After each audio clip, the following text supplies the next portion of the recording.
እሺ ቁጥር 5:4 ላይ ዮሐንስ በእስያ ላሉት ለሰባቱ አብያተ ክርስቲያናት ካለውና ከነበረው ከሚመጣው ይላልና ሰባቱ አብያተ ክርስቲያናቶች እነማን ናቸው የሚለውን አጭር እናይና ከዛ እንትን እንላለን።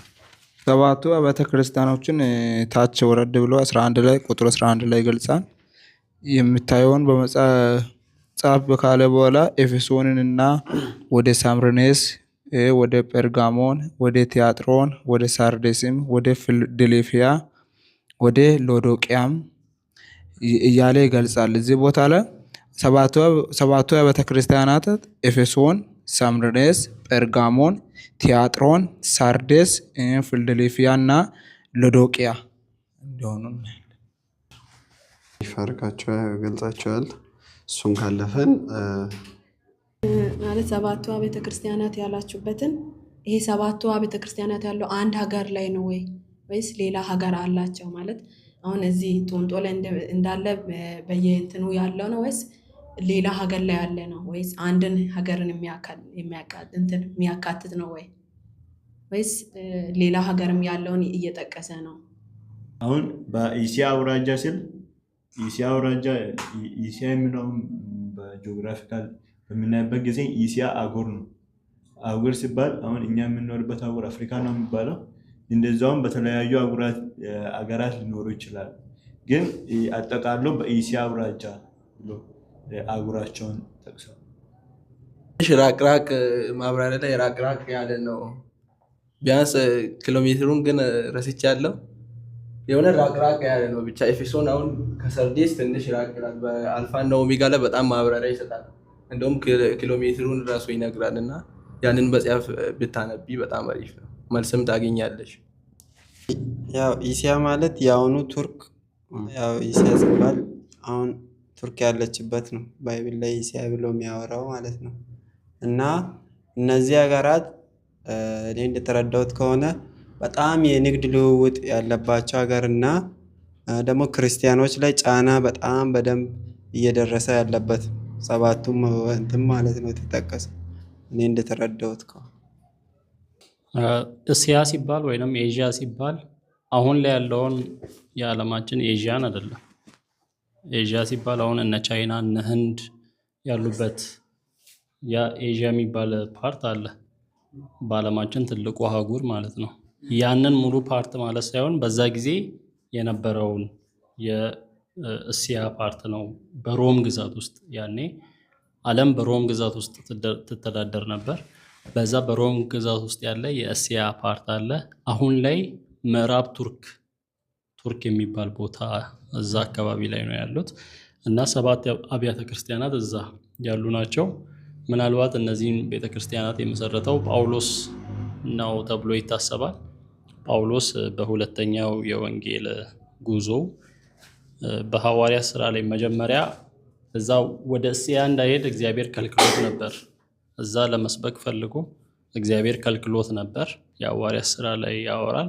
በኋላ ግን ለመስበክ በር እንደተከፈተለት እና እግዚአብሔር በር ከፍቶልኛል እያለ ያወራል። በራሱ ጊዜ እግዚአብሔር ወደዛ ወደ እስያ ሄዶ እንዲሰብክ በሐዋርያት ሥራ 16:6 ላይ ማየት እንችላለን። 19:10 ላይ ወደ ኤዥያ ሄዶ እንደሰበከ በኤዥያ ብዙ የሚሰብኩትን እዛ አይሁዳውያንም ግሪኮችም የእግዚአብሔርን ቃል እንደሰሙ ያወራል።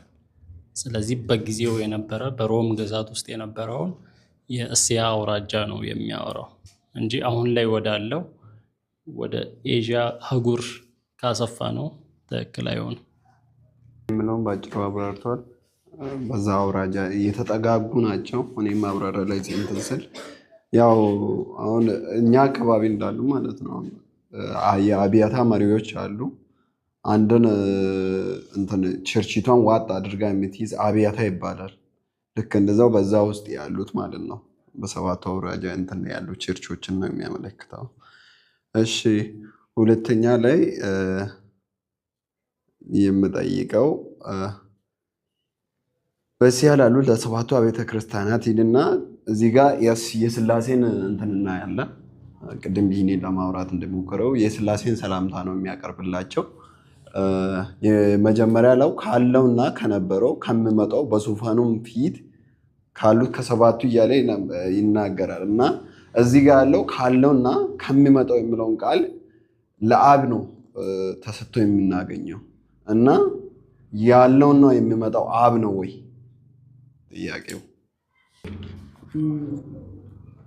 እዚህ ጋር ካለው ከነበረውና ከሚመጣው በዙፋኑም ካሉ ከሰባት መናፍስት ይላል።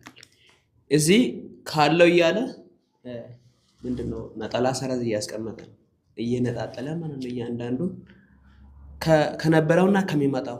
አሁን እዚህ ጋር አብ እንዳልሆነ በብዙ ዘጸአት ላይም ካለው ከነበረ ወደ ፋሮን ሲላክም የምልበት አለ። አሁን በአዲስ ኪዳን ራሱ ስንፈታ ዮሐንስ 1:1 ላይ ቃልም በእግዚአብሔር ዘንድ ነበር፣ ቃልም እግዚአብሔር ነበር የሚለውን ለወልድ ይጠቀማል። ስለዚህ ከነበረውና ከሚመጣው ያ ለብቻው ራሱ ወልድን ይገልጻል። ካለው የሚለው አሁን እዚህ ጋር ነጠላ ሰረዝ ስላስቀመጠ ካለው የሚለውን ለአብ እንደኔ የተረዳሁት ማለት ነው። ካለው የሚለውን ለአብ ነው ዲፊኒሽኑን እየሰጠው፣ ደግሞ ከነበረውና ከሚመጣው እያለ ወልድን ይጠቅሳል። ከዛ በኋላ በዙፋኑም ፊት ካሉ ከሰባቱ መናፍስት። ስለዚህ ሶስቱንም ከፋፍሎ ለአብም ለወልድም ለመንፈስ ቅዱስም እንደሚሆን አድርጎ ነው እዚህ ጋር እየጻፈው ብዬ ነው የማምነው። ከሚመጣው በዙፋንም ፊት ከሚመጣው እያለ የሚጠቅሰው ማብራሪያ ላይም አብን ነው የሚጠቅሰው። አብ ነው ሙሉ ጠቅላላ አድርጎ አንተ እንደከፋፈልከው አይደለም። ካለውና ከሚመጣው የሚለውን አንድ አድርጎ ለአብ ያስቀምጠዋል። ከዛስ ለሰባቱ መናፍስታት የሚለውን መንፈስ ቅዱስ የሚለው ነው። ከታች ደግሞ 7ም ላይ እነሆ በዳመና ይመጣል እያለ የወልድንም ቁጥር 3 ላይም ከሙታን የተነሳ በኩር የሆነ እያለ ያስቀምጠዋል ወልድን። እና ጥያቄው እዚህ ጋር ያ የተጠቀሰው ለአብ ነው እና እንዴት ያለውና የሚመጣ አብ ነው ወይ የሚመጣው የሚለው ነው ጥያቄው ቦታ ላይ ያለው።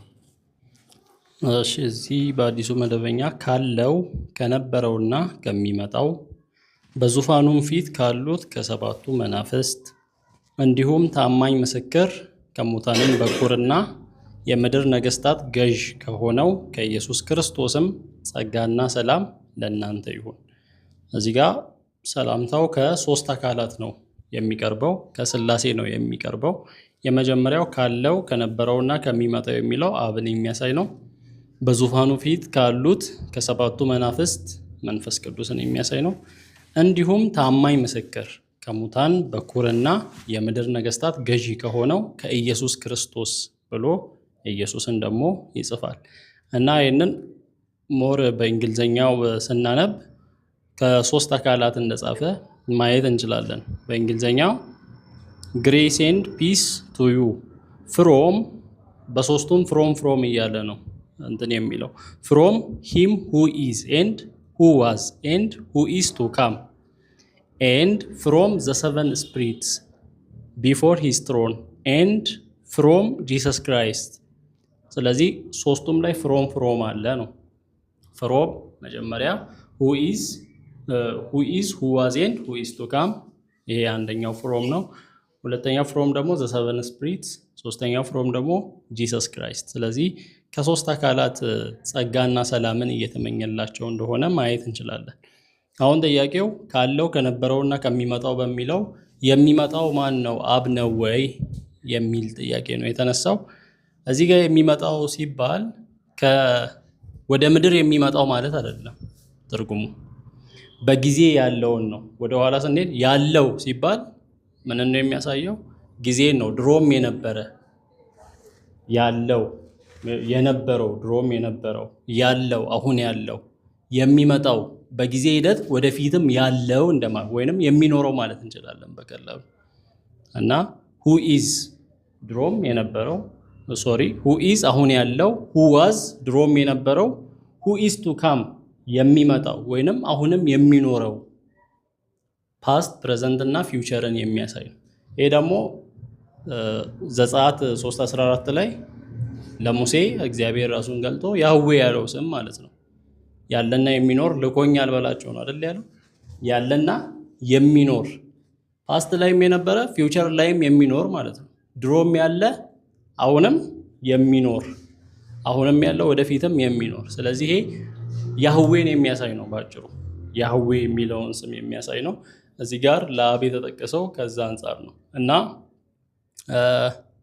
የሚመጣው ማለት ወደፊት ስለሚመጣው ስለ ኢየሱስ ነው ካላችሁ ደግሞ ቀጣይ ምዕራፍ ላይ 24ቱ ሽማግሌዎች በዙፋኑ ፊት ሆነው ይሄንን ራሱ ይጠቀማል። ላለው ለነበረውና ለሚመጣው ክብር ይሁን እያሉ ሰገዱ ይላል 24ቱ ሽማግሌዎች እና እዛ መንግስተ ሰማያት ላይ ነው ያሉት። ወዴት ነው የሚመጣው ነው ጥያቄው። የሚመጣው ማለት ወደ ምድር መምጣትን ከሆነ ምን መምጣት ያስፈልገዋል ለነሱ? ስለዚህ የሚመጣው ሲል በጊዜ ሂደት ላይ የሚኖረው ሁለቱም ጊዜን ካሳዩ ሶስተኛው ጊዜን ነው የሚያሳየው። ሁለቱም ምንድን ነው ካለው ከነበረው ነው አይደል የሚለው። ስለዚህ አለ ማለት አለ ነው፣ ነበረ ማለት ድሮም ያለ ነው ማለት ነው። የሚመጣው ማለት ወደፊት የሚኖር ነው ማለት ነው ተብሎ የሚተረጎመው እንጂ ወደ ምድር የሚመጣው ወይንም ኢየሱስ ክርስቶስ እንደሚመጣው በደመና የሚመጣው እሱን ለማለት ታስቦ አይደለም። ስለዚህ አብን የሚያሳይ ነው። የእግዚአብሔር የአምላክነት ባህሪን ያህዌ የሚለውን ትርጉም የሚሰጠን ነው። ዘጸአት 13:14 ጠቅሳላ። እዛ ጋር የእግዚአብሔር መልአክ አይደል የተገለጠው። ስለዚህ የእግዚአብሔር መልአክ ደግሞ ወልድ እንደሆነ ነበር እየተማረን ነበረው። ስለዚህ ወልድ ነው ማለት ነው። እንዴት ነው? ያህዌ የሆነውን አካል ነው የሚያሳየው። አብ ያህዌ ነው አይደል? አብ ያህዌ ነው፣ ወልድ ያህዌ ነው፣ መንፈስ ቅዱስ ያህዌ ነው። ያህዌ የሚለውን ስም ይጠቀማሉ።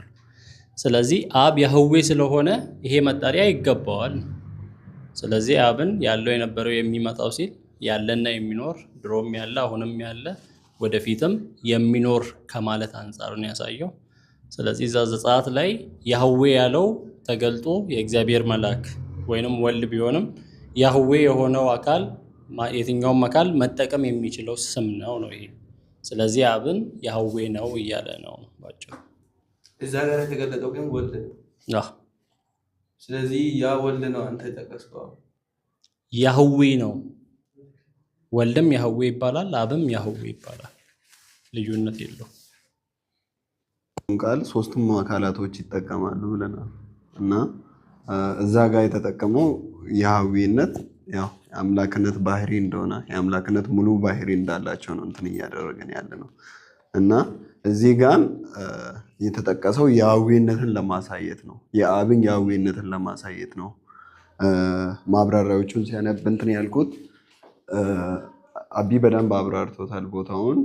ለአብ ነው የተጠቀሰው፣ ግን ደግሞ ወደ ምድር ከመምጣት አንጻር አይደለም የተጠቀሰው።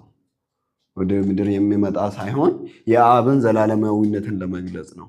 ካለውና ከነበረው ከሚመጣው ስል አብ ዘላለማዊ እንደሆነ ለማሳየት ነው እና ከሚመጣው የሚለውን ሁለተኛ ትርጉምም ያስቀምጥልናል። ከሚመጣው የሚለው ወደ ምድር የሚመጣው ወልድ ነው፣ ግን አንዱ በተገኘበት ሶስቱም አሉ ብለን እናምናለን አይደል? አንዱ ባሉበት ቦታ መለኮታዊ ባህሪ ስላላቸው አሉ ብለን እናስባለን። በዛም መንገድ ከወሰደን ይገለጣል ብለን መቀበል እንችላለን። ግን ደግሞ እዚህ ቦታ እያለ ያለው የአብን ከሚመጣው ስል ቅድም ካለው ስል መኖሪያ ከጅምሩም እንደነበረ ከዛ ከነበረው ከሚመጣው ስል ወደፊትም ያለ ባጭሩ ዘላለማዊ መሆኑን ለመግለጽ ነው እና አቢቲም ጥቅስ የሰጠህ እዛ ጋር ያለው ያህዌነትን ተጠቅሞ የወልድ ያህዌነትን እናያለን እዛ ጋር ማለት ነው። ወልድ ነው ያወራው። ስለዚህ ወልድ ያህዌ ነው ማለት እንችላለን። እዚህ ጋር ደግሞ ያ ያህዌነትን አብ ሲጠቀም እናየዋለን። ያ ያህዌነትን ባህሪ ማለት ነው። እኔ ዘላለማዊ ነኝ ለምለው ለአብ ሲውል እናየዋለን። ከዛ አንጻር ነው። እሺ ካለው ከነበረውና ከሚመጣው የሚለውን አሁን ካለው የሚለውን ከመኖር አንጻር ነው እየተረጎምን ያለ ነው። ከነበረው የሚለውንም ደግሞ ከመኖር አንጻር ነው እየተረጎምን ያለ ነው። የሚመጣው የሚለውን ደግሞ ከጊዜ አንጻር እየተረጎምን ነው። ያ ማለት አለ ነበር አለ ከተባለ አለ ነው እና ከጊዜም ይኖራል። በሆነ ጊዜ በሆነ ቦታ አለ ነው። ነበር ከተባለም በሆነ ጊዜ በሆነ ቦታ ነበር ነው። ይመጣል ከተባለ ከጊዜ አንፃር ብቻ ነው እየተረጎምን ያለ ነው እና ይሄ እንዲህ ነው ወይ ባይብል የሚተረጎመው? ከዚህ በፊትስ ስለ ስላሴ ስናወራ እንዲህ ነው ወይ እየተረጎምን የነበረው? ሶስቱም እኮ የተተረጎመው በጊዜ ነው። ካለው ያለ ነው፣ ጊዜን ነው የሚያሳየው። ከነበረው ጊዜን ነው የሚያሳየው። ነበረ ነው። በሆነ ጊዜ በሆነ ቦታ ነበር ነበር ማለት። ስለዚህ የሚመጣውም እንደዛ በሆነ ጊዜ ወደ ሆነ ቦታ ይመጣል አይደለም። ከቦታ ሳይሆን እሱ እንደዛ አይደለም ነው የተባለው። ወደ ሆነ ቦታ ይመጣል ማለት ሳይሆን የሚኖር ነው፣ ነዋሪነቱን ለማሳየት ነው ወደፊትም። እና እንግሊዘኛው በደንብ የሚያሳየኝ who is to come who is who was ይለና who is to come ደግሞ who will be አይደለም። ተንሱም የሆነው እንደዛ ነበር። ነገር ግን who is to come የሚኖር ነው፣ አያቋርጥም ነው ነዋሪነቱ።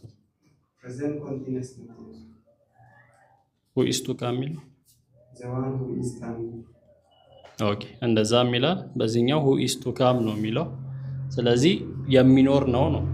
ይሄ ፓስት ፕሬዘንት ፊውቸር አለ በታይም ላይ ሁል ጊዜ ነበር ነው ባጭሩ። የሌለበት ጊዜ የለም። በዘላለም ውስጥ ሁሌ ነበር። ባለፈውም ጊዜ፣ በአሁንም ጊዜ፣ በሚመጣውም ጊዜ የሚመጣው ምንለው የሚመጣው ጊዜ ላይም ያለ ነው ነው። ያለ የነበረ የሚመጣ ነው። እሱ ራሱ የሚመጣ ነው። እሱ ራሱ እግዚአብሔር ራሱ በሚመጣው ጊዜ ውስጥ አለ ነው። እሱ ራሱ የሚመጣ ነው። ወደ ሆነ ቦታ የሚመጣ ነው ማለት አይደለም። ለዛም ነው አሁን ራእይ 4:8 ላይ ሳነብልህ ከ7 ጀምሬ በዙፋኑ መካከል በዙሪያውም ከፊትና ከኋላ በአይን የተሞሉ 4 ሕያዋን ፍጡራን ነበሩ። እንግዲህ ዙፋኑ ጋር ነው።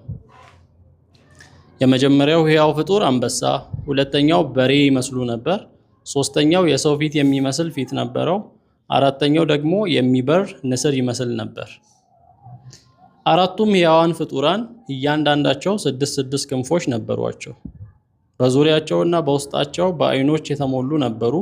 ቀንና ሌሊትም ቅዱስ ቅዱስ ቅዱስ የነበረው ያለውና የሚመጣው ሁሉን ቻይ ጌታ አምላክ ማለትን አያቋርጡ። እዛው ፊቱ ነው አይደል ያሉት እነዚህ ፍጡራን። ቅዱስ ቅዱስ ቅዱስ የነበረው ያለውና የሚመጣው ይላሉ። አብሯቸው ካለው ወዴት ነው የሚመጣው ነው ጥያቄው። ስለዚህ የሚመጣው ሲባል ኢየሱስ ዳግም የሚመጣውን ያንን የሚያሳይ አይደለም ነው ያለው። የነበረው የሚመጣው ሲባል ድሮም አሁን ያለው ድሮም የነበረው ወደፊት የሚኖረው ወይንም ወደፊት የሚመጣው በጊዜ ሂደት ውስጥ ያለውን መኖርን የሚያሳይ ነው። እንደዛ ካልሆነማ የሚመጣው ማለት አይጠበቅባቸውም። አብሯቸው አለ ከሆነ ቦታ ወደ ሆነ ቦታ መምጣትን ከሆነ የምለውን እንትን አድርገናል። አብ ዘላለማዊው እንደሆነ አልፋና ኦሜጋ።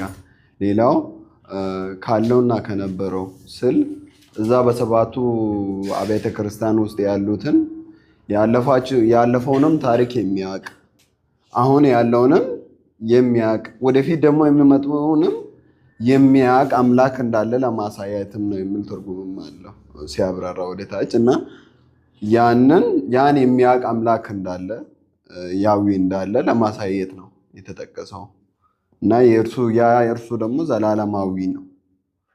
ያለፈውን ያውቃል፣ አሁን ያለውን ያውቃል፣ የሚመጣውንም ያውቃል፣ ዘላለማዊ ነው የሚለውን እንትን ለማድረግ ነው። በዚህ ክፍል በጥያቄ ከሆነ መጠየቅ ትችላለህ። ግን ቀጣይ ጌጂም ቅድም ስታወራ የሚመጣው አካል ወልድ ነው እያልክ ነበር እና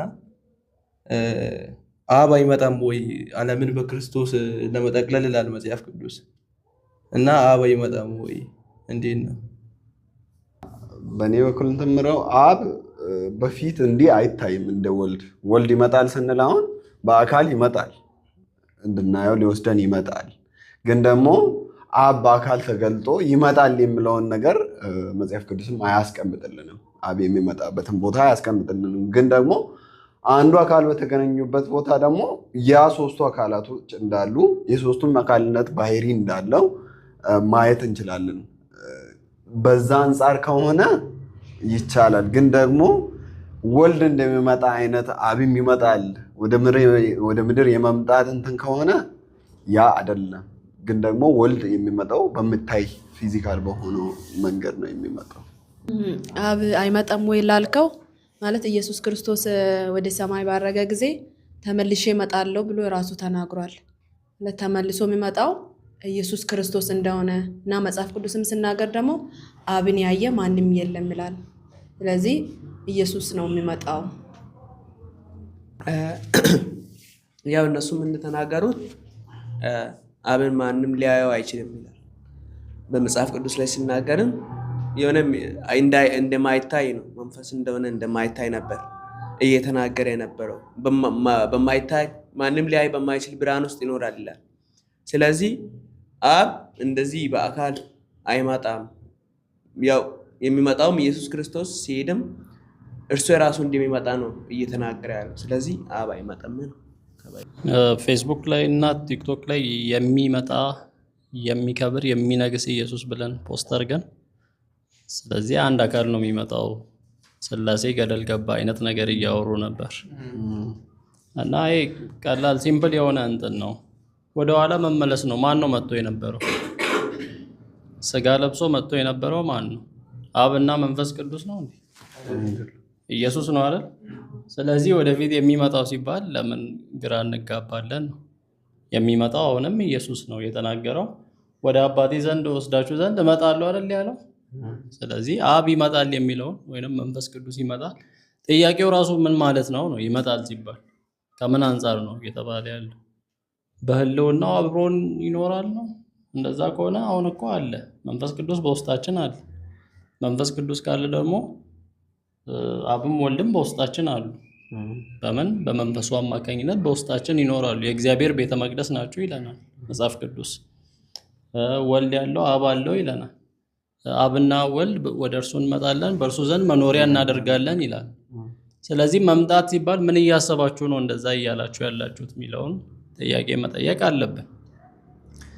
ዳግም መምጣት ከሆነ ኢየሱስ ክርስቶስ ነው የሚመጣው። አይ አብና ወልድ መንፈስ ቅዱስ እስከተባለ ያኔስ ማን ነበር የመጣው?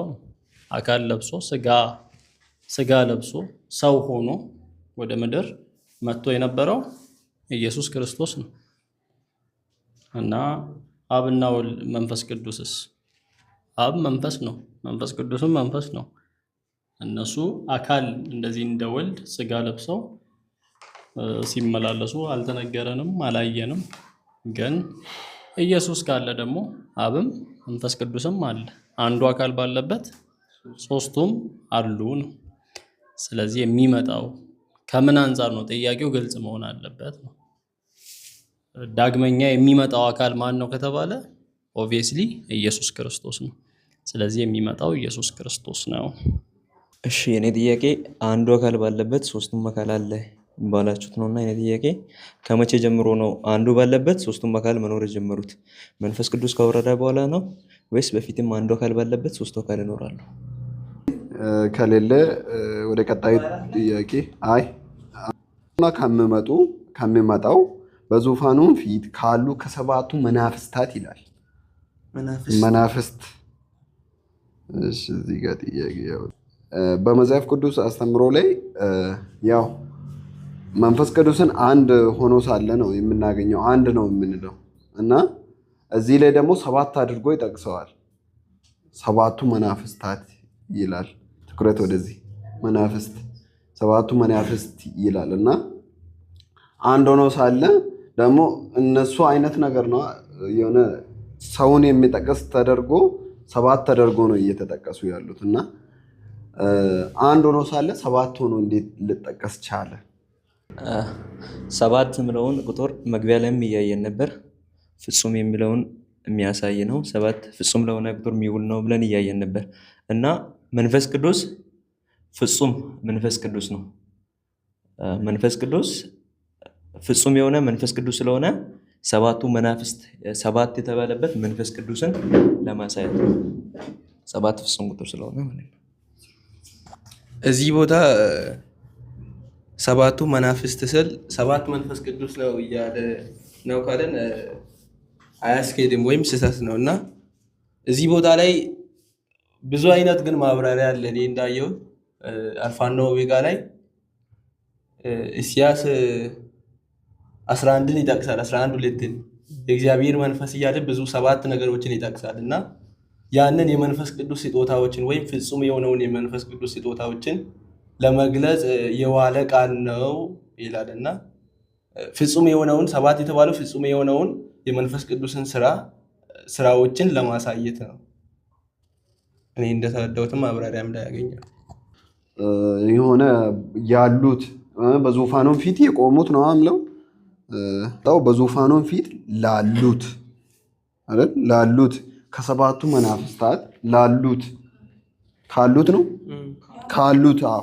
ካሉት ከሰባቱ የሆነ በዙፋኑ ፊት እንዳሉ የሚያሳይ ማለት ነው። ሰባቱ መናፍስታት ከዛ ሰባቱ ይልና የሆነ እየኖሩ አይነት ነገር ይገልጻቸዋል። በዙፋኑ ፊት የሚኖሩ ሰባት ይሆኑ ምንባቡ እንደዛ ነው እንትን የሚያደርገው እና ያንን እንትን አድርጋችሁት ማለት ነው። እሺ 4 ላይም በእስያ አውራጃ ለሚገኙ ለሰባቱ እንደዛው ነው ለሰባቱ ይላል። ለሰባቱ የቤተ ክርስቲያናት ልና አንተም አሁን እንደጠየቀው ፊት ካሉት ከሰባቱ መናፍስት እዚህ መናፍስታት አላለ። መናፍስታት ቢል በአሃዝ ነው እንል ነበር። ደግሞ እያጠቃለለ ነው። እዚህ ጋር ያው መግቢያም ላይ ቀደም እያሱ እንዳለው ሰባቱ ለሰባቱ የሚለውን እያንዳንዱን እየተረጎምን ያለ ነው። ፍጹም ስለሆነው ነገር ነበር እየተረጎምን ያለ ነው በመግቢያም ማለት ነው። እዚህ አሁን ቢኒም ሊል እንደሞከረው ሰባት የሚለው ቃል መንፈስ ቅዱስ ስለሰራቸው ፍጹም ስራዎች ነው። ማብራሪያም የሚለው የተረዳሁትም ማለት ነው። መንፈስ ቅዱስ ስለሰራቸው ፍጹም ስራዎች ይገልጻል። ፍጹምነትን ነው ሰባት በራእይ ላይ የተገለጠው ሰባት የሚለው ቃል ፍጹምነትን ይገልጻል። ለሌላ ጥቅም አይውልም ነው። እንግዲህ ካሉት ስል ሰባት እንዳለ ያሳያል። ያው ቅድምም እንዳልኩ ብዙ አይነት ማብራሪያ አለ። ግን ኢሳይያስ 11:2 ላይ የእግዚአብሔር መንፈስ ይልና የጥበብ የማስተዋል መንፈስ፣ የምክር የኃይል መንፈስ፣ የእውቀት እግዚአብሔርን የመፍራት መንፈስ ይላል ያርፍበታል ይላል በአዲሱ መደበኛ ትርጉም። እዚህ ቦታ ሰባት የመንፈስ ቅዱስ ስጦታዎችን ነው የሚያሳየው እና ካሉት የሚለው ያንን ነው የመንፈስ ቅዱስን ስጦታዎችን ነው ካሉት እንደተረዳው እኔ የምረዳው እነሱ እንዳሉትም ሰባት ፍጽምናን የሚያሳይ ወይንም ፐርፌክት መሆንን የሚያሳይ ሆኖ እንግዲህ ለምን በብዛት ተጻፈ ነው? ለምን ፕሉራል ሆነ ነው ጥያቄው። በዙፋኑም ፊት ካሉት ከሰባቱ መናፍስት የሚለው እና እዚህ ጋር ያ ሰባት ሲባል ሰባት መንፈስ አለ ወይንም ሰባት መናፍስት አሉ ለማለት ሳይሆን ቢኒ እንዳነበበው የኢሳይያስ መጽሐፍ 11:2 ላይ ከሱ ጋር የሆነ የሚመሳሰል ነገር ይኖረዋል። ከአንድ ጀምሮ ሲነበብ ከእሴይ ግንድ ቁጥቋጥ ይወጣል፣ ከስሮቹም አንዱ ቅርንጫፍ ፍሬ ያፈራል። ከዛ የእግዚአብሔር መንፈስ፣ የጥበብና የማስተዋል መንፈስ 3፣ የምክርና የኃይል መንፈስ 5፣ የእውቀትና የእግዚአብሔርን የመፍራት መንፈስ ያርፍበታል። ሰባት ነገሮችን ይጠቅሳልና ጀስት እነዚህ ምክር፣ ጥበብ፣ ማስተዋል ስንል ያ አንዱ መንፈስ የሚያደርጋቸው ነገሮች ናቸው። አንዱ መንፈስ የሚያደርጋቸው ስራዎች ናቸው። ምናልባት ከዛ አንጻር ተጠቅሶ ሊሆን ይችላል እና ይሄ በፊገራቲቭ የሆነ አገላለጥ የሚባል ነገር አለ። ቀጥታ የሆነውን ነገር ሊተራል የሆነ ነገር አገላለጽ አለ። ፊገራቲቭ የሆነ ደግሞ ዲስክሪፕሽን ወይንም አገላለጽ አለ። ምሳሌያዊ መሆን ስዕላዊ በሆነ መንገድ የመግለጫ መንገዶችም አሉ እና ይሄ ፊገራቲቭ በሆነ መንገድ ተገልጿል የሚል ነው። ሰባት አለመሆኑን በምን እናውቃለን ከተባለ እዚህ ክፍል ላይ እየጠቀሰ ያለው አንዳንድ አካላት ነው። ከነዛ አካላት ጋር አንድ አድርጎ ነው መንፈስ ቅዱስን የጠቀሰው። ካለው ከነበረውና ከሚመጣው ብሎ አብን ነው ካልን፣ ወደ ታች ደግሞ ኢየሱስ ክርስቶስን ነው ካልን፣ መሀል ላይ ሌሎች ብዙ አያረግም ብዬ አስባለሁ። እና ከሶስት አካላት ነው ሰባቱ ማለቱ ፐርፌክት መሆንን ወይንም ፕሌንቲ መሆንን የሚያሳይ ነው። እኔ ያልኩት ያነበብኩት ያንን ነው። ሰባቱ የሚለው ፍጹምነትን ያመለክታል። በዙፋኑ ፊት የሚለው ደግሞ ሶስቱንም አንድ አድርጎ ነው እንደነበሩ ነው እየገለጸ ያለው። ከላይ ስናነብ በአብ ፊት የነበረ መንፈስ ቅዱስ ከአብ ጋር የነበረ፣ አሁን በዙፋኑ ፊት ስንል ከአብ ጋር ያለ ማለት ነው። እና ያ ፍጹም የሆነው ፍጹምነትን ያሳያል። አቢ ሰባቱም ያኛው ኢሳይያስ ላይ የተጠቀሰውና እዚህ ላይ የተጠቀሰው ሰባቱም አንድ አይነት ናቸው። እዛም ሰባት ተጠቅሷል፣ እዚህም ሰባት። እዛ ጋር ያለው መጠቀሱ ሰባት መንፈስ አለ አያስብልም። ለምሳሌ የእውቀት መንፈስ ሰባት ነው እንትን የሚለው የእውቀት የጥበብ መንፈስ እያለ ሁሉን ይጠቅሳል። የማስተዋል መንፈስ፣ የምክር መንፈስ፣ የኃይል መንፈስ፣ የእውቀት መንፈስ፣ እግዚአብሔርን የመፍራት መንፈስ። እነዛን ይህንን ስጠቅስ ያን ክፍል ሲያነብ ማንም ሰባት መንፈስ ነው ብሎ አይተረጎምም። ሰባት መንፈስ ነው ብሎ የተረጎመ የለም። እና ያ አንዱ መንፈስ እነዛን ሁሉ ይገልጻል ስንል ፍጹምነትን፣ አንዱ መንፈስ ፍጹም የሆነውን ነገር ያስቀምጥልናል የሚለውን እንትን ያደርጋል። እና በዙፋኑ ፊት ስል ከአብ ጋር አብሮ እንደነበረ አንድ ላይ እንደሆኑ ዮሐንስ ወንጌል 1:1 ላይ የምናየው በአብ ዘንድ የነበረው የሚለውን ቃል ከእርሱ ጋር እንዳለ የሚያሳይ ነው ብለን እንተረጉማለን አይደል? ልክ እንደዛው እዚህም አብሮ ማይሆን መኖራቸውን በዙፋኑ ፊት ካሉ ስል በዙፋኑ ፊት አብሮ እንዳሉ ለማሳየት ነው የሚለውንም ማብራሪያ ያነበብኩ ነበር። እና እሱ በደንብ አሳማኝ ያደርጋል። በዚህ ክፍል ላይ በዚህ ቁጥር ላይ አሁን በተነሳው ሀሳብ ጥያቄ ካለ ታመነው ሌላ ስቀጥል ደግሞ ከታመነው ምስክር ከሙታንም በኩር በሆነው ከታመነው ምስክር ስል እየፈተነ ብንሄድ እጅግ ያለው ከታመነው ምስክር ስል ምን ማለቱ ነው? በዚህ በአዲሱ መደበኛ እንዲሁም ታማኝ ምስክር ከሙታንም በኩርና የምድር ነገስታት ገዢ ከሆነው ከኢየሱስ ክርስቶስ ይላል። የኢየሱስ ክርስቶስን ሶስት ስራዎች ነው የሚጠቅሰው እዚህ ጋር። አንደኛው ያው ታማኝ ምስክር ማለት ምን ማለት ነው ስለተባለ ታማኝ የታመነ ማለት ነው። ማንጠራጠርበት የታመነ የሆነ ነገር ተአማኒ ነው ስንል ስህተት የሌለበት ማለት ነው። ኢየሱስ ክርስቶስ በምድር ህይወቱ መጥቶ አብን ሙሉ በሙሉ ተርኮልናል። ዮሐንስ ወንጌል 1:18 ላይ የሚለው አብን ያየው ማንም የለም፣ እግዚአብሔርን ያየው ማንም የለም፣ በአባቱ እቅፍ ያለው አንድያ አምላክ የሆነው ልጁ እርሱ ገለጠው ነው የሚለው። እና ኢየሱስ ስለ አብ ሙሉ በሙሉ መስክሯል። ምስክርነቴ እውነት ነው እያለ ተናግሯል። የሆነ ቦታ የዮሐንስ ወንጌል ላይ እኔ እመሰክራለሁ ምስክርነቴም እውነት ነው። ስለ አብ የመሰከረው የተናገረው ያስተማረን ነገር ሁሉ ስህተት የሌለበት ነው። ተአማኒ ነው፣ ልናምነው የሚገባ ነው፣ ማንጠራጠረው አይነት ነው፣ ታማኝ ምስክር ነው፣ ስህተት የሌለበት ነው፣ እርግጠኛ የሆነ ምስክር ነው የሰጠን። አብን ሙሉ በሙሉ ነው የገለጠልን። ስለ ሰማይ ሙሉ በሙሉ ነው ያብራራልን። ስለዚህ ታማኝ ምስክር በመሆኑ ለዘላለማችንም ልናምነው እንችላለን ነው።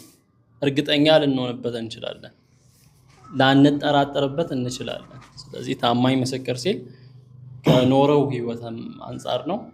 እና እቺ ታማኝ ምስክር የምትለው የነቢይነት ስራውን ያሳያል። ኢየሱስ ክርስቶስ ነቢይም ነው፣ ካህንም ነው፣ ንጉስም ነው። አንዳንዶች ነቢይ ብቻ ነው ይላሉ። ነቢይ ብቻ አይደለም፣ ነቢይ ነው፣ ትክክል ነው። ግን ነቢይ ብቻ አይደለም። ስለዚህ ነቢይ ማለት ከእግዚአብሔር መልእክትን አምጥቶ የሚናገር ማለት ነው አይደል? ኢየሱስም ከአብ ተልኮ መጥቶ ያንን ስለ አብ ተርኮልናል፣ ምንም ስህተት ሳይኖር። ስለዚህ ለዛ ተአማኒ ነው፣ ተአማኝ ምስክር ነው ማለት እንችላለን ኢየሱስ። እሺ የኔም ሀሳብ ከአቢ ጋር ሴም ነው። እዛ አልፋና ኦሜጋ በሚለው መጽሐፍ ላይ ያኔ ይናገራል። አብ እንደታዘዘ ስራዎቹንም እየገለጸ ታማኝ ምስክር መሆኑን ይናገራል። ስለዚህ ከታዛዥነት ደግሞ መልእክቱን በማስተላለፍ እውነትን በመናገር እኔ እውነት ነኝ ይላል። በቃ የምናገራቸው ነገሮች እውነት በመሆኑ እውነተኛ ምስክር ታማኝ መሆኑን ነው የምናገረው። ከዛ አንጻር ያው ሁላችሁም እንዳላችሁ የታመነ የሚለው ሙሉ በሙሉ እግዚአብሔርን ገልጧል። እዚህ ምድር ላይ ስኖር ዮሐንስ ላይ ነው እንደውም እኔን ያየ አብን አይቷል እስከ ማለት ድረስ እኔን ያየ አብን አይቷል እና ሙሉ በሙሉ አብን እንደተረከ ነው ፈጽሞ እንዳሳየ የሚያሳይ ነው። እና ሌላው የማይለወጥ እውነተኛ እስከ ሞት የታመነ እና ለዛ ነገር ለተላከው ነገር እስከ ሞት ታምኖ ምስክር የሆነ ከዚህ በኋላ እንድናምነው ያደረገ የሚለውን እንትን ያደርግና ምስክር ከሙታንም በኩር የምድርም ነገስታት ገዢ ይላል። ከሙታን በኩር የሚለው ቃል በኩር የሚለው ቃል የቤቱ መጀመሪያ የሚለውን ነው የሚያሳየው። ከሙታን በኩር ስል ኢየሱስ ከሙታን ቀድሞ እንደተነሳ እንደዛ ነው ወይ? እንደዛ ከሆነ ከኢየሱስ ቀድሞ የተነሱ ብዙዎችን እናያለን። ኢየሱስ ራሱ ያስነሳቸው እና አልዓዛርን ያኛው በቃሬዛ ሲሄድ የተነሳውን እና እዚህ ጋር ምን ለማለት ፈልጎ ነው? ይየዋል ከነዛ ከመነሳትስ ኢየሱስ መነሳት እነዛም ተነስተው እያሉ ከሙታን በኩር ይለዋል። እሱ ነጥሎ ማለት ነው የመጀመሪያ ማለት ነው። እና ልዩነቱ ምንድን ነው? እሺ እዛ ጋር ከሙታን በኩር የሚለው ያው አንተ አሁን እንደነገርክ በኩር የመጀመሪያው መሆኑን ነው የሚያሳየው ከመጽሐፍ ቅዱስም። እዚህ ጋር አሁን ከሙታን በኩር ስል ከሞት ቀድመው ከተነሱት የመጀመሪያው እንደማለት አይደለም። ያንን የተጠቀመው ማለት ነው። ያንን የተጠቀመበት አንግል ኢየሱስ ራሱ ያስነሳቸው አልዓዛር ብዙ ሰዎች አሉ። አንተ አሁን እንዳልከው በቃሬዛ እየተሸከሙት ብዙ አሉ ከሙታን የተነሱት። ኢየሱስ እዛ ጋር ከሙታን በኩር ብሎ ያንን የኢየሱስን የተጠቀመው ያ የተነሱት እንደገና ይሞታሉ። በኩር የተባለው ማለት ነው እንደገና ይሞታሉ፣ አይቀጥሉም እንደ ኢየሱስ። ያ ከሙታን በኩር ሆኖ ኢየሱስ ከተነሳ በኋላ የኢየሱስ ዘላለማዊነት ነው፣ ይቀጥላል፣ እንደገና አይሞትም፣ ሞትን ዳግም አያየው። እነዚያ ግን የተነሱት ዳግም ሞትን ያያሉ፣ ይሞታሉ። እንደዛ ከሆነ በኩር የተባለውን ለምን ተጠቀመ የሚል ጥያቄ ያስነሳል ይላል እና ማብራሪያው በኩር የተባለውን የተጠቀመበት ምክንያት አሁን ኢየሱስ ክርስቶስ ዳግመኛ ትንሣኤ ሊወስደን ሲመጣ አማኞች ይነሳሉ፣ ዘላለም ለመኖር ማለት ነው፣ ከኢየሱስ ጋር ለመኖር ይነሳሉ። እነዚያ የሚነሱት ልክ እንደ ኢየሱስ ለመኖር ነው። ከነዚያ ግን ኢየሱስ በቃ ቀድሞ የተነሳ ነው፣ ዘላለምን ቀድሞ የጀመረ ነው። ያንን ከማለት አንጻር ነው እንጂ ያ ቀድሞ ከሞት ከመነሳት አንጻር አይደለም። ያው ሚሊ ካወራው ጋር ሀሳቡ አንድ ነው። በኩር ማለት የመጀመሪያ ማለት ነው እና ክርስቶስ ለምንድን ነው በኩር የተባለው? ክርስቶስ በሚያገለግልበት ጊዜ አልዓዛር ብዙ ሰዎች ተነስተው የለም ወይ ላልከው ጥያቄ እነዛ ሰዎች የሆነ ጊዜ ኖረው የሆነ ጊዜ ሞተዋል። አልዓዛርም የሆነ ጊዜ ኖረው የሆነ ጊዜ ሞተዋል። ቅድም የጠቀስከውም ሞተዋል እና በሂስቶሪካልም ስናይ ራሱ በሰው ልጅ ታሪክ ራሱ ስናይ እንደ ኢየሱስ ሞቶ ተነስቶ የቀጠለ እስከዛሬ የቀጠለ ማንም የለም እና ከዚህ የተነሳ የመጀመሪያ ከሞት በመነሳቱ የመጀመሪያ ሊባል ይችላል። ሁለተኛው ደግሞ ቅድም ሚሊ ያነሳው ይሄ አማኞች የሞቱ አማኞች አሉ። አሁን ቢመጣ የሞቱ ብዙ አማኞች አሉ እና እነዛ አማኞች ይነሳሉ ክርስቶስ ሲመጣ ማለት ነው እና ከነሱ በፊት የተነሳ አካል አለ። እርሱም ማን ነው? ኢየሱስ ክርስቶስ። ከዚህ የተነሳ በኩር ይባላል ወይም የመጀመሪያ ይባላል። እሺ እኔ በኩር ምለውን ከዚህ አንጻር አልተረዳውም። በኩር ምለው የከበረውን ስጋ በመልበስ ከፍጥረት ሁሉ የመጀመሪያ ስለሆነ በኩር የከበረውን ስጋ ስለለበሰ ክብሩን ስጋ ቀድሞ ስለለበሰ በኩር የተባለበት በዛ እንግል ነው ብዬ እረዳለሁ። እሺ በኩር ማለት መጽሐፍ ቅዱስ ላይ አንደኛው የመጀመሪያ ልጅ የሚል ትርጉም አለው። ሁለተኛው ደግሞ ከራንክ አንጻር ወይንም ከደረጃ አንጻር ትርጉምም አለው። ለምሳሌ እስራኤል ለእግዚአብሔር በኩር ሕዝብ ተብሏል። በኩር ሲባል ለእግዚአብሔር የተለየ ሕዝብ እንደማለት ነው። እግዚአብሔር ኤፍሬምን በኩሬ ይለዋለው ይላል።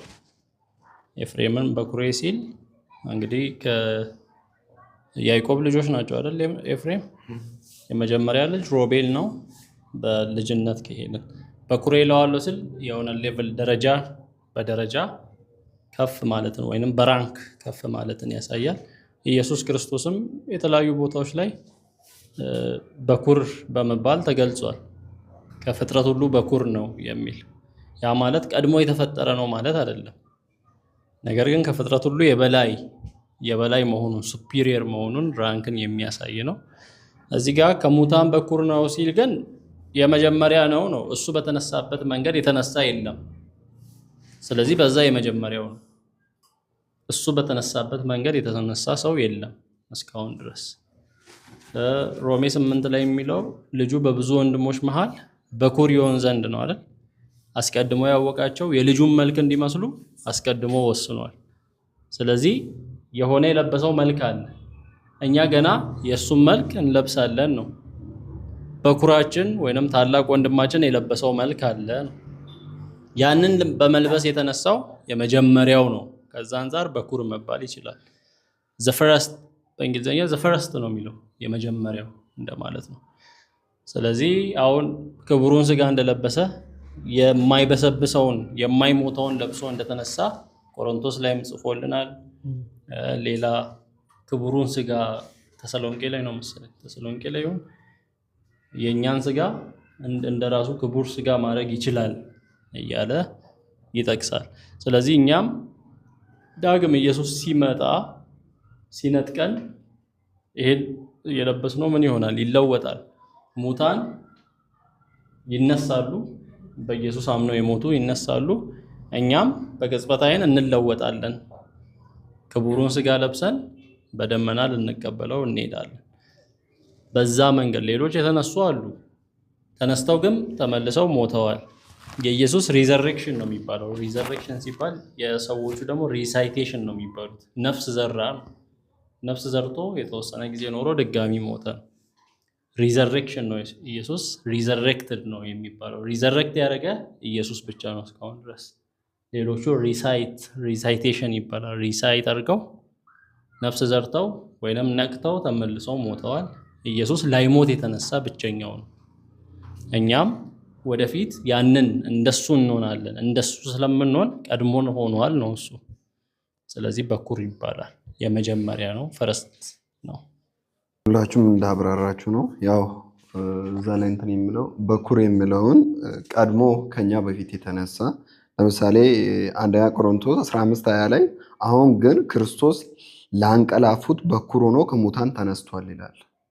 አሁን ግን ላንቀላፉት እኛ እንደምንነሳ ያ ክርስቶስ ቀድሞን ተነስቷል። ከዛ በኋላ ተከታይ እንዳለ ምከተል ከኋላ ምከተል ትውልድ እንዳለ የሚያሳይ ነው። እኛም ያንን የክብሩን ስጋ እንለብሳለን። የከበረውን የሚለየው የሚለውን ቅድም ስላወራችሁበት ነው። ዘላለም መኖሩን የቀጠለ የሚለውን ነው እና ልዩነቱ መቀጠልን እንትን የሚያደርግ ነው። የኔ ጥያቄ ኢየሱስ ዘላለም የቀጠለው ከሞት በተነሳበት ቀን ነው ወይ? ከሞት ስለተነሳ ዘላለሙን ቀጥሏል ያለች ነው። መጀመሪያም ዘላለሙን ነው ስጋው የለበሰ ክብሩን ስጋ ነው የለበሰው። ክብሩን ስጋ ለብሶ ያንን የለበሰ መጀመሪያ የለበሰው እንደኛ አይነት ስጋ ነበር፣ የሚሞት ማለት ነው። ሰው ነው ስንል እንደኛ ፍጹም የሆነ የሚሞት ስጋ። እኛም ስንነሳ ምን እያለን ነው? ዘላለም መኖራችንን እየቀጠለን ነው። ፍጹሙን ክብሩን ስጋ ስንለብስ ማለት ነው። ኢየሱስም ተነሳ ስንል ያኛውን የሞተውን ስጋ አሁን እኛ ትተን እንደምንነሳ ያንን ትቶ ፍጹም የሆነውን ክብሩን ስጋ ለብሷል። ግን ደግሞ ሲሞት ሊሆና አብቅቷል። ከዛ ከተነሳ በኋላ ቀጥሏል ከምለው አንፃር አይደለም እየተወራ ያለው። ስጋው ነው ዘላለም የቀጠለው የከበረው ስጋው። 4 እና 5 ላይ ጥያቄ ካላችሁ አለ። እሺ ባለፈው ሮሜ ላይ አይተን ነበር። ዝም ብዬ ላስታውሳችሁ ብዬ ነው። የምድር ነገስታት ገዢ ይላል እና ሙሉ ነገስታት በኢየሱስ እንደሚገዙ አውቀናል። እና ያኔ ይሄ የምድር ነገስታት ገዢ ብሎ የጻፈበት ምክንያት ማብራሪያ ላይ የዛ ነገር በእስያ የነበረው የሀገሩ ገዢ ራሱን የነገስታት ንጉስ ብሎ ይጠራ ነበር። ለዛ ነው እሱ የነገስታት ንጉስ አይደለም፣ የነገስታት ንጉስ ኢየሱስ ነው ለማለት ነው እንትን ያደረገው። እና ያ ሰውዬ በጣም መጥፎ መጥፎ ነገር ያደረግ ነበር እና ኢየሱስ እየገዛ እንዴት እንደዛ አይነት ነገር ያደርጋል? ያው እግዚአብሔር መንገዱን ያሳያል። ያንን ያ ሰውዬ ግን የፈለገበትን አቅጣጫ ሊመራ ይችላል። እግዚአብሔር የኛውን መንገድ አስቀምጦታል። ንገስ ብሎ አይተናል። መጥፎውንም ንጉስ ምነግሰው በእግዚአብሔር እንትን ነው። የትኛውም ዓለም ላይ ያለው መንግስታት ሲነግሱ እንትን ነው፣ በእግዚአብሔር ነው፣ በእግዚአብሔር ተወስኖ ነው። እና እግዚአብሔር ለሰውዬ የሚሰጠው ነገር አለ፣ በመልካም እንዲያስተዳድረው ይሰጣል። ሰውዬው ግን የፈለገበትን እንትን አድርጎ ሊጠቀመው ይችላል። ነፃ ምርጫ ስላለው የፈለገበትን ክፉም ሊያደርግ ይችላል በዘመኑ። የእግዚአብሔርን እንትን እምቢ ብሎ ማለት ነው አይደል? ማን ነው? ሄሮድስ ነው ግብፅ ላይ የያዘው። ፋሪዮንን ጠየቀው ብዙ ጊዜ፣ ልቀቀው፣ ህዝቤን ልቀቀው አለ። ከዛ አልሰማም ስል እንድቀጥል ነው ሮሜ ላይ ስናይ እንድጠቀጥል ተወው ነው በዛ እንትን እንድል እና ይነግረዋል። የሚቀጥል ከሆነ የሚከለክል ነገር የለውም። እንደው አደነደነው ይላል ሮሜ ላይ የምናየው፣ ልቡ እንዳደነደነው በዛ መንገድ እንዲሄድ ተወው። ስለዚህ ኢየሱስ ገዢ ሆኖ መጥፎ የሚሆኑት ይኖራሉ ነው ባጭሩ። መጥፎም የሚሆኑ ይኖራል። መጥፎ የማይሆንበት ጊዜ ደግሞ የሚኖርበት እሱ ብቻ የሚገዛበት አለ። እሱ ብቻ ንጉሥ ሆኖ የሚኖርበት፣ ያኔ ሁሉም ሲጠቀለል ከእግሩ በታች ሆነ የምናመልክበት የ1000 ዓመታት እንትን ላይ ምንም ጫጫታ የሌለበት ንጹህ የሆነ የልጁ መንግስት፣ ንጹህ ክፋት የሌለበት ያ አለ። ግን ደግሞ አሁን ያለው ደግሞ ከዛ የተለየ ነው። ሙሉ አልተቆጣጠረም ከምለው እንትን አንጻር ነው። ሌላ ኢየሱስን የምድር ነገስታት ሁሉ ገዢ ይላል። ሶስተኛው ነው። ሁለተኛው ላይ ከሙታን በኩር በሚለው ካህን መሆኑን እናያለን። የተነሳው እነሱ እንዳይኖሩ ሞት ስለከለከላቸው ካህናት የሆኑ ብዙዎች ናቸው። እርሱ ግን ዘላለም የሚኖር ስለሆነ ስለነሱ ዘውትር ሊያማልድ ይችላል ይላል። የማማለድ ስራውም ነው። ይሄ ክህንነቱን የሚያሳይ ነው። ካህን ሆኖ ለዘላለም የሚኖር ነው፣ የማይሞት ነው። ስለዚህ ካህን አለን ነው ዘላለማዊ። ስለዚህ ያ ከሙታን በኩር የሚለውን የክህነት ስራውን ያሳያል። የምድር ነገስታት ገዢ የሚለው ደግሞ ንጉስነቱን ያሳያል። ኢየሱስ ካህን ብቻ ነቢይ ብቻ ሳይሆን ንጉስም ነው እና ታዲያ የምድር ነገስታት ሁሉ ማለት ድሮም የነበረው አሁንም ያለው ወደፊትም የሚመጣ ነገስታት ሁሉ አሉ አይደል? የነዛ ሁሉ ገዢ ያ ማለት የበላይ ነው ባጭሩ። ኢየሱስ ከሆነ ታዲያ ለምን ክፉ ነገስታት በዛ ጊዜ ክርስቲያኖችን የሚያሳድዱ ሰዎች ነበሩ፣ ነገስታት እኔ ጌታ ነኝ ብለው። ታዲያ ከኢየሱስ በታች ከሆኑ ለምን እንደዛ ቢሄቭ ያደርጋሉ፣ እንደዛ አይነት ቢሄቨር ያሳያሉ ከሚለው አንጻር ነው ጥያቄው። አሁን የሚመጣ አለ ነው ኢየሱስ ሙሉ በሙሉ የሚገዛበት። ይህንን ዕብራውያን 2:6 ላይ ስናይ 7 ላይ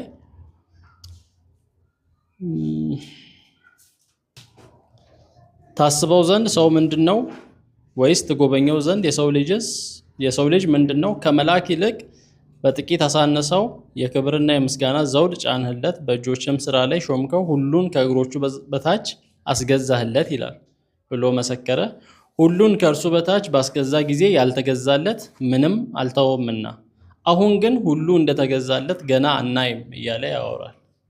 እና ይሄ ከኢየሱስ ጋርም የሚሄድ ትንቢት እንደሆነ ሁሉን ከእግሮቹ በታች አስገዛለት። በሌላ ክፍል ላይ ጠላቶችን የእግሮች መረገጫ እስካደርግልህ ድረስ በቀኜ ተቀመጥ ነው አይደል ያለው? እስከማደርግልህ ድረስ የሆነ ዘመን አለ ነው ኢየሱስ መጥቶ የሚነግሰው የ1000 ዓመት መንግስት። በዛ ላይ ሁሉንም ነገስታት ከሱ በታች ነው የሚሆኑት። አሕዛብን ሁሉ ይገዛቸዋል በብረት በትር። ስለዚህ አሁን ላይ በአብ ቀኝ ተቀምጧል። ምን እስከማደርግልህ ድረስ ጠላቶችህን የእግር መረገጫ። አሁን ሁሉም ነገር ተገዝቶለት አናይም። የሚመጣ ዘመን አለ ነው። የእግዚአብሔር መንግስት በሙላት የምትገለጥበት ዘመን አለ። አሁን በሙላት አልተገለጠችም የእግዚአብሔር መንግስት። በመካከላችን ናት። ጭላንጭሉን እያየን ነው። ሙሉ በሙሉ አክት ሲያደርግ እያየን አይደለም። ገና ሰዎች ያላመነም አለ ያመነም አለ። ኢየሱስ ክርስቶስ ዳግም ሲመጣ ግን በምድር ላይ ይነግሳል አይደል? ለ1000 ዓመት ይነግሳል። እዚህ ራእይ መጽሐፍ ላይም እናያለን።